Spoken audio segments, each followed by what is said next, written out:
eo amin'ny lafiny finoana kosa no entina maranana nyty vaovao ity amin'izao alina izao ka ny anomboana azy araky ny fantatsika moa maly dia nisy ny fankalazana ny Eid al-Adha zay nataony zareo mpino Silamo zay nentina nanamariana ny fisoronana zay nataony Abraham tamin'ny zanany moa ao ihany koa ny famaranana fifadikana nataony Imam Mohamed ary indrindra ny famaranana ny fitsidiana zay ataony ny mpino Silamo tany Lamek zay tanterahan'izy ireo isataona Jemi Mara Daniel sy Mamra Sonaifo.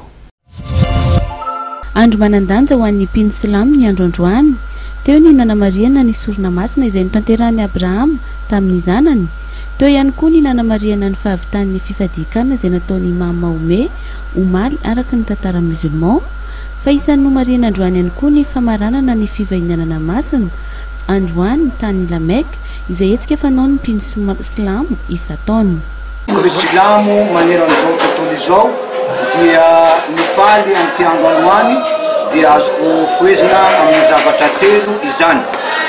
Voalohany araka ny nambarana namantsika teo mpitondra fivavahana noho ny sorona masina nataony mpaminany Abraham tamin'ny mpaminany Ismaël ka tsy tanteraka izany satria raha tanteraka izany lasa adidy amin'ny mpino Silamo tsirairay androany maka ny zanaka lahy ny tokany dia ho ataony sorona fa noho ny indrafon'Andriamanitra dia misolona ondry izany zany mahatonga zay mifaly miaraka amin'ny rehetra androany satria tsy zanakatsika no atao sorona fa ny ondry no atao sorona. Tonga marobe te 67 hektara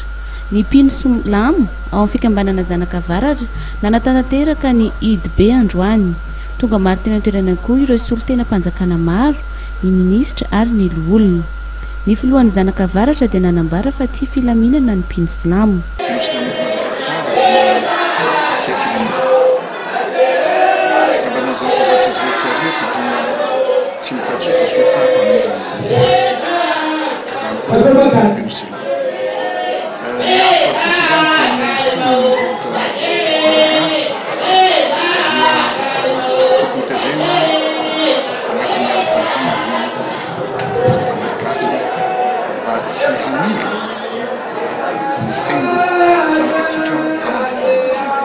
Nandritra ny fandraisam-pitenenany dia nanambara ihany koa ny ministra ny filaminana anatiny fa diso ny milaza fa vondrona mpampiroro ny finoana Silamo ny antso ny fiarah-miasa amin'ity farany ny ministra anatsarana izany filaminana izany. Isako ny milaza fa toy ny finoana misy rehetra ireo ny finoana Silamo koa amin'ny maha ministry ny filamina mbahoaka ny tegako no iantsoako anareo mpino Silamo mba hiara isalay amin'ny fampanjakana ny fandriam-pahalemana eto Madagasikara.